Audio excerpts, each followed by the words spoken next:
हाँ विद्यार्थी लोग, आज हम लोग कुछ विशेष पढ़ाई पढ़ेंगे। हालांकि बायो 12 की पढ़ाई पढ़ेंगे जो प्लांटी क्षेत्र में है, यानी वनस्पतियों में अलैंगिक जनन के बारे में पढ़ाई करेंगे। वनस्पतियों में अलैंगिक जनन, यानी इसको इंग्लिश में कहते हैं एसेक्सुअल रिप्रोडक्शन इन प्लांट, यानी अलैंगिक जनन। क्या है इसके बारे में समझिए। जनन दो प्रकार के होते हैं, लैंगिक और अलैंगिक, एसेक्सुअल एंड सेक्सुअल। तो सेक्सुअल मतलब होता है लैंगिक जनन, अब एसेक्सुअल मतलब होता है अलैंगिक जनन। तो हम लोग लैंगिक का यहाँ पर चर्चा नहीं करेंगे, केवल चर्चा करेंगे अलैंगिक एसेक्सुअल रिप्रोडक्शन का। जैसे कहने का मतलब यह है कि वह जनन जिसमें पौधों में, हम जानते हैं कि पौधों के पुष्प में स्त्री केसर स्त्री जनन भाग है, पुंग केसर पुरुष जनन भाग है, और पुंग केसर के पराग कोष से निकले हुए पराग कण मेल गैमेट कहलाते हैं, और स्त्री केसर के अंडाशय में अंडे को फीमेल गैमेट कहते हैं। ये सब कोई भी अंग नहीं होते, इनकी अनुपस्थिति में ही, अर्थात नर मादा जनन अंग पुष्पों में अनुपस्थिति में ही जो अगली पीढ़ी को जन्म दिया जाता है, वह सारी विधियों को हम अलैंगिक जनन कहते हैं। हालांकि अलैंगिक को वनस्पति क्षेत्र में कायिक के नाम से जाना जाता है, कायिक परिवर्धन, यानी इन लैंगिक अंगों के अलावे स्त्री केसर पुंग केसर पराग कण अंडे को छोड़कर बाकी विधियों से जो जो पौधे की संतति उत्पन्न होती है उसे हम कहेंगे कायिक परिवर्धन। जैसे मान लिया कि इसको कई प्रकार में रखा गया है। जैसे मान लिया कि हम लोग आलू का उदाहरण लेते हैं, आलू के में आलू तना का रूपांतर है, इसमें जहां तहां आंख बोला गया है, उसको बडिंग भी बोलते हैं। तो उसी आंख से मिट्टी और वायु जल के संपर्क में आने से नई कलिका उग जाते हैं, क्योंकि उनमें स्टेम सेल और विभाज्योतक की मात्रा होती है। आप पढ़े हैं या समझिएगा आगे कि किसी वनस्पति में ऊतक दो प्रकार के होते हैं, एक होता है विभाज्योतक, एक अस्थायी ऊतक। विभाज्योतक के 3 भाग, शीर्षस्थ, अंतर्विष्ट और पार्श्व। तो इन्हीं के अंतर्विष्ट और पार्श्व और स्टेम सेल के मिलने से वो आलू एक तना का रूपांतर है, उसके नेत्र में बडिंग में ये अंकुरन हो जाती है, नया पौधा बन जाता है। उसी प्रकार से इसको ऐसे उत्पन्न होना कंद कहलाया। पूरा कंद में अदरक बांस केला आते हैं। इनके भी घाच में यानी गड्ढे में, यानी स्टेम सेल और विभाज्योतक के माध्यम से नई पौधे का उग जाना देखा गया है। इसको प्रकंद कहा जाता है। बांस तो ऐसे 50 से 100 साल में एक बार फूल देता है, यानी जीवन में एक बार मानिए उसको। ऐसे पौधे को मोनोकार्पिक कहते हैं। मोनोकार्पिक, परीक्षा में पूछता है कि मोनोकार्पिक क्या है, तो बांस आएगा जो अपने जीवन काल में मात्र एक बार ही पुष्पन करते हैं। उसी प्रकार से केला के देखते हैं कि उनके जड़ के नीचे वाल्वों से नए जो है पौधे का स्फुटन हो जाता है, उनके फल रोपने पर कोई पौधा नहीं होगा। उसी प्रकार से बांस के भी तना के गांठों से यानी निकलता है, इसको परकंद ही बोलते हैं। उसी से नया पौधा बना, अर्थात इसमें नर मादा युग्मक भाग नहीं लिए, इसलिए क्या कहलाएगा, ये अलैंगिक जनन कहलाएगा, अलैंगिक का कायिक कहलाएगा। उसी प्रकार से हम देखते हैं कि ऊपरी भू स्तरी क्या है, यानी जमीन के अंदर जो तना है जमीन से ऊपर आ जाए और फल लग जाए, उसमें वो फल उगने की क्षमता रखे, भू ऊपरी स्तरी हो गया या ऊपरी भू स्तरी हुआ, आरो में देखा गया है। उसी प्रकार से अंतर भू स्तरी, यानी जमीन के अंदर जैसे ओल काफी कुछ फीट की गहराई से कोड़े जाते हैं, लेकिन उसके कलिकाएं निकल आती है, अंतर भू स्तरी हुआ। जलकुंभी में देखा गया कि न तो ज्यादा अंदर है, न ऊपर पानी के अंदर भी नहीं है, और हवा में भी पूरा नहीं है, दोनों के मध्य में रहना चाहिए, तो उसे हम भू स्तरिका बोलते हैं। जलकुंभी में उनके नोट से कलिकाएं निकल आती है और इस तरह से पूरी जलाशय में फैल जाती है जलकुंभी। यह विदेशी पौधा है। बंगाल में तो या मछलियां या अन्य पौधे को पानी में उगने नहीं देते, जैसे सिंघाड़ा भेंट वगैरह को, इसलिए बंगाल का आतंक भी इसको कहते हैं।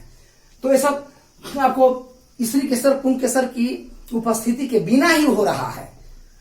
नर मादा युग्मक, नर मादा जनन अंग की उपस्थिति के बिना ही ऐसे ऐसे पौधे का निर्माण होना कहलाएगा आपको अलैंगिक का कायिक परिवर्धन वनस्पतियों में। आगे समझते हैं लेयरिंग। जैसे मान लिया कि केना में, दूब में या फिर नींबू में, जैसे मान लिया किस तरह से ये केना का पौधा बनाते हैं, ये केना का जड़ हुआ, कभी कभी ये जो है इस तरह से बढ़ करके यहाँ तक आ जाते हैं केना दूब में, लेकिन यह भाग जो जमीन से सड़ जाती है इसे जड़ निकल जाती है।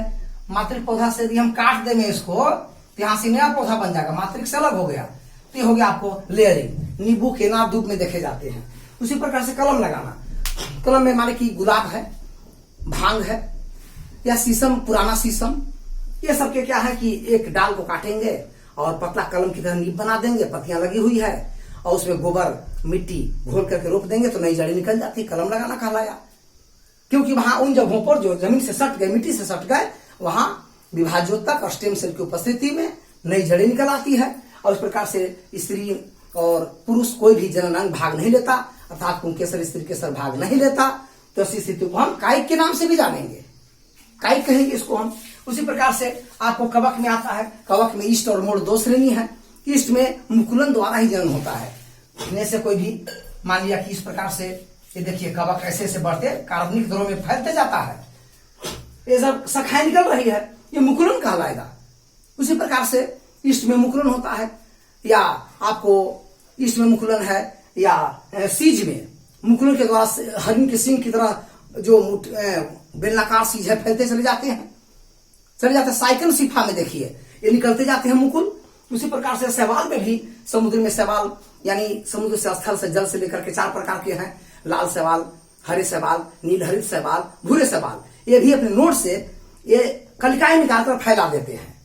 इसमें भी कवक और शैवाल में जन्म क्या कहलाएगा? अलैंगिका कहलाएगा, आपको अलैंगिका कायिक कहलाएगा।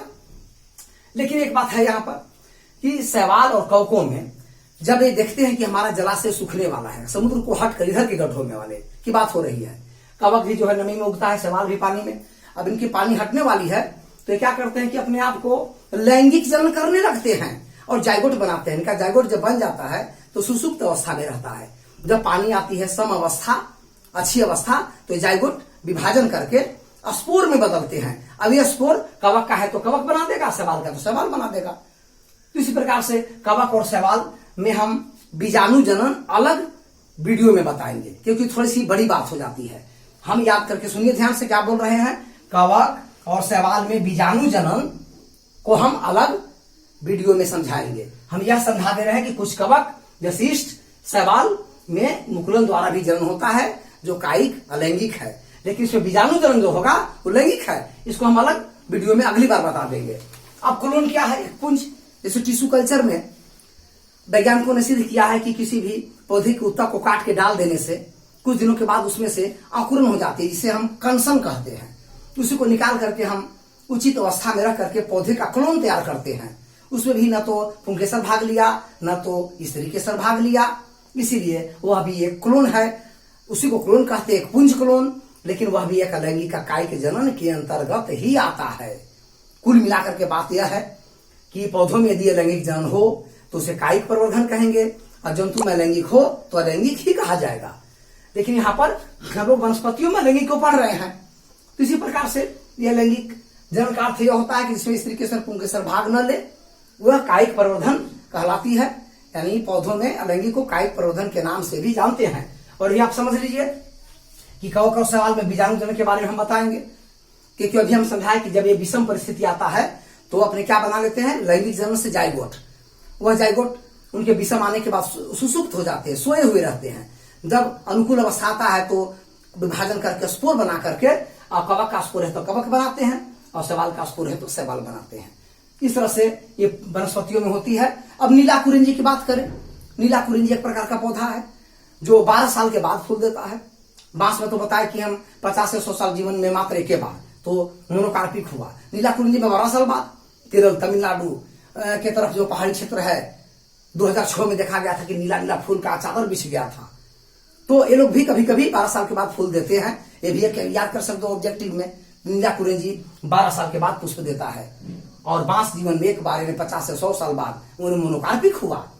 तो इस प्रकार से सब अर्थ आप समझ गए। इसको समझिए, कॉपी पर उतारिए, पढ़िए, और अगला बार हमारा देखिएगा कवक और शैवाल में बीजाणु जनन, अगला वीडियो होगा। सब्सक्राइब और लाइक करते रहिए और हमारे वीडियो को अपने पास बुलाते रहिए। हम बताते रहेंगे, समझाते रहेंगे, आपको तेज करते रहेंगे। धन्यवाद।